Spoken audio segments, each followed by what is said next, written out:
Hey YouTube, this is hashtag Get Her Done. Mad Men, season 7, episode 12. I think it was called something about Horizons or something like that. But like I said in part 1, it was actually a good episode. I really liked it. You guys know that I love me some Peggy and I love me some Joan. And I was really thinking about it, and really, we were introduced. I mean, the show started with Peggy starting at the company, so it almost feels like this is her show. Um, it's obviously Don's, but I'm talking too much already, and I really wanted this to be a short thing, so let's just get into it. I loved what happened to Peggy, but anyway, so everybody is transitioning at McCann Erickson. Um, so, you know, Joan, she starts out, like I said, in part 1. She starts out, she had the most reservations going into it. And the first scene that they showed her in, she was in her office, and these two women came in, these two account reps or whatever.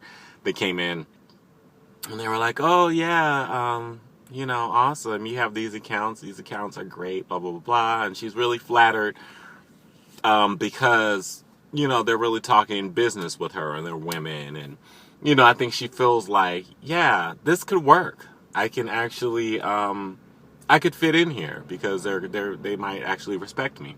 So the next thing we see is she's in a meeting with this other guy. This is the guy that was at a meeting about, 3-4 episodes ago, that was saying, that was being super inappropriate to her and, talking about her body and things like that. So they're supposed to be, together to call all her contacts and just, let them know that, we've transitioned into McCann Erickson, but, we still have your best interest at heart, whatever they say on the spiel. And the guy is very nonchalant, not taking it seriously. And he mentioned something about, well, we should go golfing. Well, the guy on the line has a wheelchair, and so he's not able to really golf. And they end the call, and the guy on the account in the wheelchair seems very just sort of he's not feeling it. And then Joan gets pissed at the guy and is like, I gave you these briefings. I gave you a briefing. Did you read them? Are you taking this seriously? And then he says something about, who told you you have the right to get pissed off? I thought you were going to be fun. So Joan goes to that guy's boss. And I found that guy to be kind of handsome. I don't know. He had one of those sturdy, like, big, thick bodies. Anyway, she goes to him and she's saying that, I don't want to work with that other guy. And she tries to put it on, I don't even really know how to technically say it, but the guy in the head of the guy, oh my God. She basically says that the client doesn't feel comfortable with the other guy or whatever. So the guy that she's talking to is like, oh, okay, that's fine. Then he comes back in later and he's like, I talked to him, and basically what's going to happen is that I'm going to be working with you on all these accounts, and I want us to go to Atlanta to personally apologize to this guy. And he seems nice, but he's making these sort of creepy, perverted, like, little mentions. And it just totally throws Joan off. It just totally makes her uncomfortable because she sees, where it's going. She's been an SCDP for a while, and she's seen a lot of the shit that goes down. She's been a part of the shit that goes down. So, she's really leery. I forget when the money came into play. Basically, she talks to her new boyfriend, Captain Pike from Star Trek. And, she's very uncomfortable. She doesn't really want to talk about it, but she's obviously upset. And she's mentioned something about, he's like, you don't have to go. You can quit. And she's like, well, they still owe me $500,000. And he's like, oh, well, if money is a concern, then I can help you out. And so she goes into the office and she talks to either McCann or Erickson. I think it's McCann. And let me tell you, the McCann guy, whoever, whatever the name of the actor is, he did a good job in acting that scene out because he looked pissed off. I mean, it was such good acting because he was like, yeah, it looked like he was about to like retch back and hit her a little bit. But anyway, Joan is just playing hardball. She's saying, I'm this, I was that, I'm, at SCDP, and, if you guys aren't happy, then you guys can pay me out or whatever. And, he keeps coming back with stuff like, oh, well, we can't do that because blah, blah, blah, blah. And he tells her, your little, your title at SCDP doesn't mean anything, here. And we don't even know how you got that title and blah, blah, blah.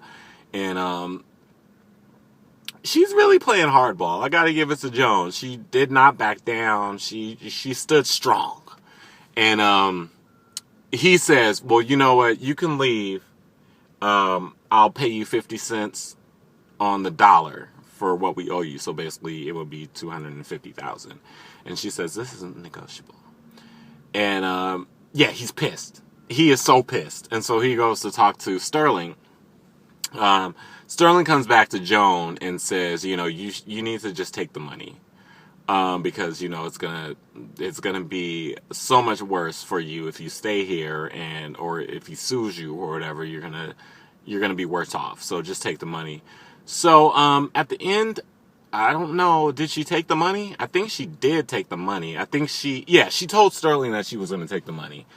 And, so that's the end of Joan at the advertising agency. I guess she's gonna go with her millionaire boyfriend, and I just don't think that that's a good decision. I really don't, because I just feel like this Pike guy is already, trying to sort of control her and play like little mind games and stuff.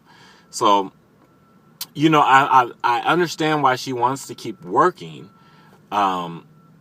because she enjoys being independent. She enjoys like getting her own money. She enjoys the power, and she just enjoys work. That's what we've gotten from Joan this whole time this show has been on, that she just loves work. And I just don't think that this Pike guy is, it just seems too good to be true right now. And I just feel like there's going to be a lot of controlling and things like that, but we probably won't see any of that. Next we go to Dawn. And obviously, this is Wednesday and the show came on Sunday and I haven't seen it again. So, foggy details, but basically, when they were courting, Dawn and SEDP, they were, telling him that you were going to have the run of this company. We're so happy to have a Don Draper on our team. And, they were really, really gassing him up. And so at the beginning of the episode, McCann tells him there's going to be this meeting. And, he, still gassing him up. Like, he made it seem like this was Don's meeting and, you're in control and all this stuff. So Don gets in there and there are all these people there, all these, ad reps and things and whatever. And, this guy is leading the pitch. And he's very Don Draper-esque. Pitcher. A man in Nebraska or Ohio.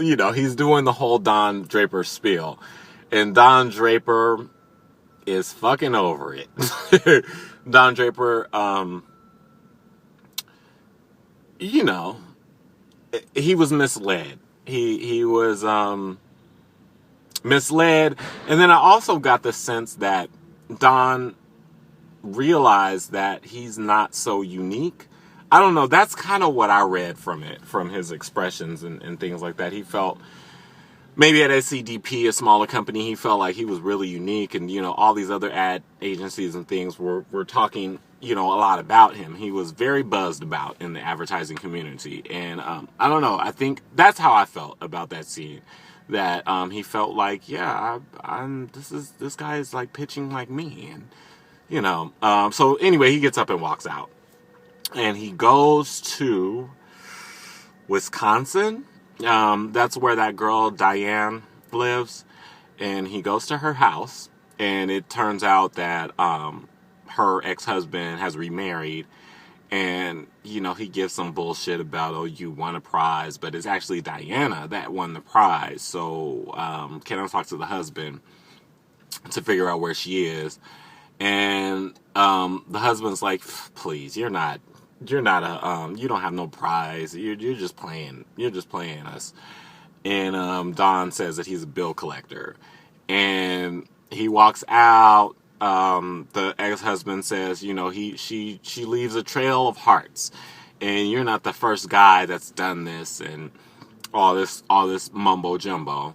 So Don drives some more. He picks up a hitchhiker who's going to like Montreal. So it doesn't look like Don is in any rush to get back to New York. And the McCann guy is just kind of like over him. Like, when is he going to be back? Is he on a bender? So, yeah. That was interesting.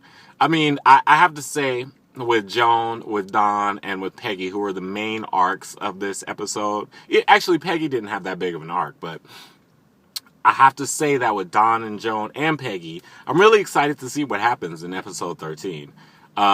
Just because they leave it kind of open, and, I think this episode was really good at, setting up mysteries.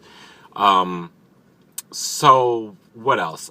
Sterling and Peggy are the ones that are just kind of lingering at the old office. Sterling, he has to turn over the key. That's his excuse. And Peggy's office isn't ready at the McCann Erickson office. I can't believe I've been talking for 12 minutes. So, she's kind of going back and forth, and eventually Sterling and Peggy, start drinking. And I don't know. It was just sort of a sweet thing, because Sterling obviously just doesn't want to let go of SCDP, and he doesn't want to let go of his position there. And he mentioned something about the floor that I'm on at McCann and Erickson is like a retirement home. So Sterling Sterling is just such a great character, because he's like a fucking lazy bum. Like, has he really contributed much this season? I mean, this entire time the show has been on, but everybody loves him, and he is one of the people that started the company, so obviously he's allotted a lot of respect there. But yeah, he doesn't want to lose that. He is. You're really just trying to hold on to the last shred of SCDP glory. And so yeah, they're drinking, and eventually there's this part where like Peggy is on roller skates, like she's fucked up drunk. At one point she's, her secretary does call and says, your office is ready. And she's like, okay, well, I'm going to go to McCann Erickson. He's like, oh, you're going to go, half the day is over and you're going to go in there drunk. And so they just hang out, and that's when the roller skates came out. And they mention Bert Cooper's painting, which is awesome. It's of a woman like getting sort of devoured by an octopus or whatever. And she's like, oh, it's crude. And he's like, oh, you should take it. Don't worry about being crude. He said something, oh, I don't know, something about professional or crude, or keeping men at ease or whatever. She said something about, I have to, in meetings with men, I want them to be at ease and not feel uncomfortable or whatever. So I just think that was it the very last scene? I'm not sure, but it was the last shot that we saw of Peggy is she's going into McCann and Erickson. If I find the picture, I'm gonna post it up here right now because I just thought it was so bomb. Because she comes in there with her sunglasses, she has a cigarette hanging out, and she finally does take the portrait, and she has it in her hand, in her arm, and it just was. I just loved it because it was like Peggy, this badass who doesn't give a fuck, you know what I mean? She's not going to be a pushover. She's not going to care, you know, about making people comfortable or not. I am an account supervisor, bitch. You know, that's the feeling that I got. And I just loved it because, like I said at the beginning of this recap, we started out with Peggy. We started out with Peggy as this meek secretary who, you know, had dreams and had goals and things like that. And so we are seeing Peggy, you know, transform. Oh my God, I hate this phone. But I'm done. I don't think I had any other thoughts, but I just also feel like Peggy, I would be so interested to see like a spinoff for Peggy or just see how she handles herself in the 70s and beyond, you know what I mean? I'm happy for her. And, you know, there was the slip up with Ted Chaw that really sort of made me iffy on her, but I can forgive her for that because I do love Peggy. There wasn't anything else. There was one moment, and I don't even know the girl's name, but the black secretary that worked under Caroline for Sterling, they had a really cute moment. You know, Sterling was like, "You're not quitting," or she said that she got a job with her cousin at a travel agency or whatever. And he was like, "Oh, you don't have to leave. Is it something I did?" And she's like, you know, you've been great. You're very amusing, and I really love working with you. But, you know, these advertising agencies aren't very welcoming for everybody." So, you know, she strutted on out. Do I feel like I wanted the show to delve more into the black girls, Dawn and her? I feel like once Joan gave Dawn her job, that we should have seen more of Dawn. But Dawn is probably the woman who portrays her. Like I said, she was in Dear White People, and you know she probably has her own career, so maybe she wasn't available, or I don't know. Did we have any black men on Mad Men at all? Anyway, I'm going to end this recap, and I'm going to say that at the end of the episode, they said only one more episode left until the season finale. So does that mean we get 2 more episodes? I was kind of confused. So, yeah, that's it. Please like this video, comment, subscribe, and share, and I'll be with you next week. I think my work schedule is going to be back to normal, so I should be able to post it on Monday. But you know, shit happens, so we'll see. I don't want to leave though. So, peace.